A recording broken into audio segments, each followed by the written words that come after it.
Hey everybody, it's Daniel, and welcome once again to the Spain to Go podcast, episode 2. Today we're going to talk about some of the biggest stereotypes about Spain. And there's a reason why I wanted to do Spanish stereotypes before we get into other things. That is because a lot of people just don't know much about Spain. I came to Spain without knowing anything at all, basically. And that's fine, but most people who do know something about Spain, sort of what they know is just a list of stereotypes. So we're going to talk about some of those today, and I'm going to talk about whether I think they are true or not. So strap in, it's going to be a fun ride. Okay, so my usual caveat before talking about generalizations and stereotypes is that I am not a sociologist, and this is not a sociology textbook. It's just my opinion as an expat in Spain.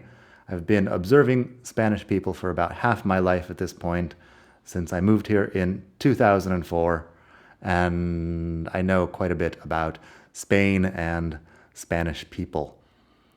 Of course, if your reaction to the word stereotype is just to say all stereotypes are bad, well, you don't have to listen to this episode, but you could consider that your brain is just a system for creating generalizations. Without generalizations, we couldn't talk about Spanish people or Italian people or Irish people or American people at all.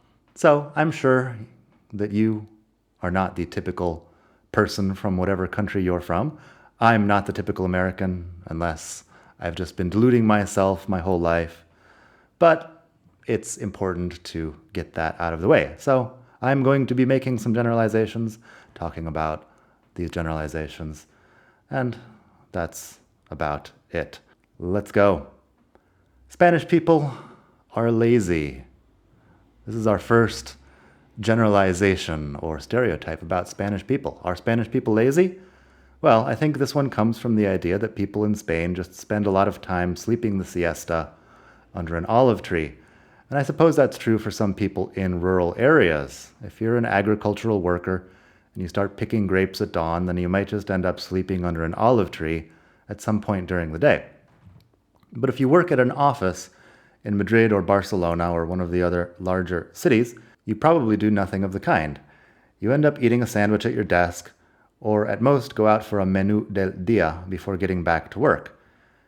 Big cities make it hard to get home for lunch and an hour-long nap.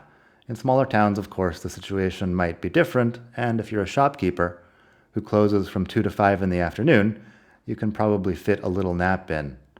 So are Spanish people lazy? I don't really see it. They might be inefficient at some things, especially bureaucracy, but they're also not afraid of putting in long hours at the office. So my verdict is, it's not true.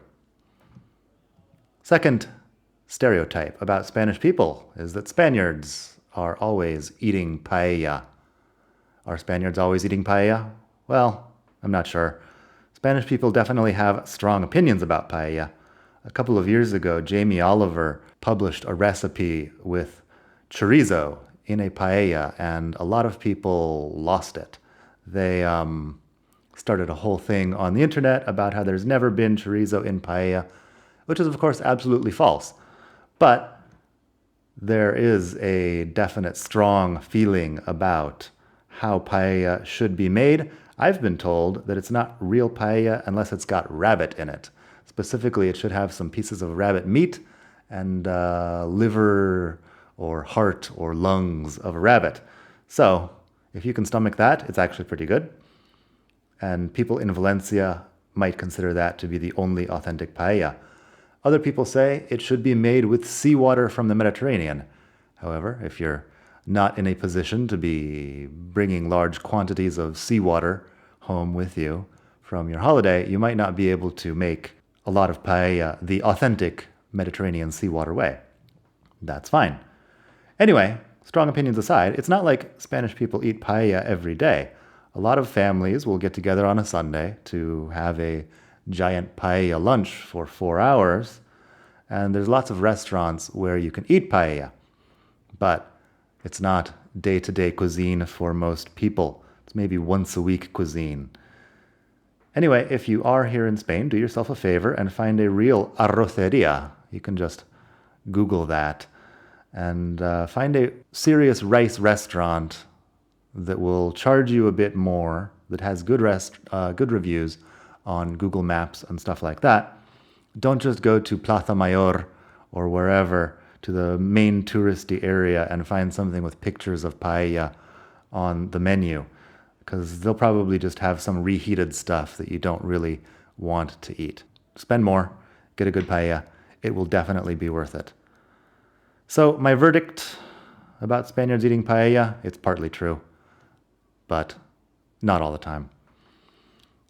Next up, we have Spaniards are passionate lovers. Are Spaniards passionate lovers? This one is pretty prevalent, possibly because of all the Hollywood films about Zorro and things like that. Anyway, I've had some of the worst sex ever with Spanish girls. We don't need to get into it in this episode, but we might get into it in another one. I've had basically all the worst sex ever with Spanish girls. Sometimes it's the kind of sex where you just want to take your sheets out and burn them in a vacant lot after you're done. Maybe you end up sitting in the bottom of your shower sobbing uncontrollably for a while after she's gone. That kind of thing. Maybe you've had a similar experience. Anyway, I hear you saying, "But Daniel, you're a balding bearded ginger. You must mean sex with your right hand while looking at Rosalia on Instagram. Surely no Spanish woman would ever want you." And you're probably right. Not about the Rosalia part, but in principle. My statistical sample of Spanish women is not large enough to make some huge generalization. There are, of course, 23 million or so Spanish women in the world, and I have obviously not dated all of them. But from my perspective, the stereotype of passionate Spanish lovers seems highly exaggerated. You might also suggest that I'm not the type of intense Latin lover like Antonio Banderas as Zorro. And you might be right. Maybe I just didn't bring out the wild side of these fantastic and fabulous females. But if we're talking about passionate Spanish lovers, I have not found a huge amount of evidence that this is true. So, while it is true, at least according to self-reported statistics on the internet, that Spanish people have more sex than most other countries, I would have to say that my verdict is this is probably untrue. Next one. Everyone in Spain loves bullfighting and flamenco. Does everyone in Spain love bullfighting and flamenco? If you want to lose a few friends, and sometimes I do, tell them that you secretly love bullfighting. Most people under 50 years old, either Spanish or international, will just become violently angry at the idea of watching bullfighting. But I actually secretly love bullfighting, and I've said it on my blog a few times. What I like about bullfighting is that the bullfighters are willing to put their lives on the line for their art. Next time you're sitting around ordering home-delivered burgers so you can watch Netflix in your jammy jams all evening, perhaps contemplate that there are people out there willing to put their lives on the line for beef products. Also, in my opinion, if you're willing to eat a hamburger but can't bear to know that animals die in making a hamburger, you're just a hypocrite. However, in my experience, about 80% of people in Spain could care less about bullfighting, or they actively want it abolished. It's already been abolished, in fact, in Catalonia and I believe in the Canary Islands. Our bull rings here in Barcelona have been turned into concert spaces or shopping malls in many cases. And yeah, no more bullfighting. Flamenco? Well, I've been to a few flamenco shows throughout the years, and I guess flamenco is big in Andalusia. But it's not really mainstream among people under 50 or people north of Madrid. More than one Spanish person has expressed frustration to me about the scene in Vicky Cristina Barcelona, where the American girls go to see a flamenco show in Oviedo, Asturias. Oviedo, Asturias is the North Coast, and people will tell me, don't you Americans know any better? Nobody in the North spends their time at flamenco shows. Maybe that's true. That's probably pretty true. I'm sure there's somewhere in Oviedo that if you really wanted to see a flamenco show, you could, but it's not super popular on the north side of Spain. Anyway, both bullfights and flamenco are prominent in the literature, in books about Spain, in films about Spain, and the whole concept of Spain as an exotic tourist destination, which Spain has been trying to sell for several decades. Bullfighting definitely used to be huge all over. It was the national sport before football was the national sport. If you read anything from the first half of the 20th century, there's bullfighting all over. But these days, it's definitely not considered to be politically correct family entertainment. And flamenco also seems to be mostly tourist-oriented, at least in the northern half of Spain. Here in Barcelona, there are definitely flamenco shows, but they cost a lot of money. They're geared towards tourists. I don't think your local Catalan people are going out to see flamenco on the weekends. So my verdict about bulls and flamenco is that it's not true. Those are not actual common Spanish pastimes anymore. Finally, life in Spain is a non-stop party. Well, is life in Spain a non-stop party? It's hard to say. 2020 hasn't been much of a party for anyone. It's been sort of a difficult year. But there is some validity to this idea. What's definitely true is that there are bars everywhere. The bar-to-person ratio in Spain is higher than anywhere else as far as I know. And that's one of the things that people love about living here. Going back to the idea of siestas, Spanish people are definitely good at staying up late, which makes a siesta in the afternoon a much better idea. They learn how to stay up late from when they're kids, apparently. When I was growing up back in Arizona, my parents would always have me in bed by 7:30 or 8 in the evening. And that's probably what happens in most parts of Northern Europe. But here, a family with 2 toddlers hanging out at a bar at 11 p.m. won't even raise an eyebrow. It's the most normal thing. By the time those kids grow up, they're comfortable staying out all night long, and maybe even going back to work the next day on no sleep. A culture that's that used to lack of sleep has to do something with those extra hours, and that's probably one of the reasons why nightlife is such a big deal. At the time I'm recording this, most of nightlife is stopped, but it's a usual thing most of the time that Spanish people will start dinner at 10 p.m. or even 11. They'll finish around midnight.